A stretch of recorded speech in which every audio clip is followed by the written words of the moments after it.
ማን አንድ 5 ብር ካለሽ እስቲ 5 ብር መመለሰው ማለት ነው። መመለሰው አሁን መልስልሃለሁ። የሚመልሰው ከሆነማ አሁን አመጣልሻለሁ። ለሆነ ጉዳይ ካስፈልገን አያባት እሺ። አሁን ይመልሳል። በነገራችን መሸኮ አንሄድም እንዴ? አንሄዳለን። ቆይ ልጁ መጥቶ ብሎ የለ እንዴ? በቃ እሺ፣ እኔ መሽቶብኛል። በቃ አሁን እኮ ይመጣል እኮ። አይ አንተ ጠብቀው ነው ልሂድ። ኧረ በቃ እዛው ጠብቀኝ።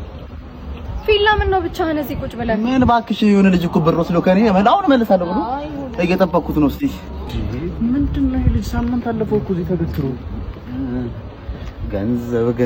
ገንዘብ ያለው ያውጣ። ኧረ 5 ብር ይሄ ገትሮኝ ጠፋ። የሚገትረው የቷሉ ጎረምሳው መጣ።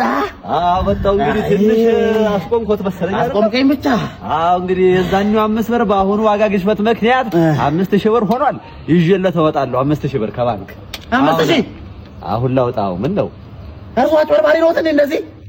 ምንድን ነው መሰለኝ አጭበርባሪ 5 ብር ነው የምፈልገው እኔ እንዴ 5000 ነው አጥቼ ለምጣ ደርሶ ብያለሁ። አልፈልግም። የሰጠሁት 5 ብር ነው። የጠበቅኩት ለ5 ብር ነው።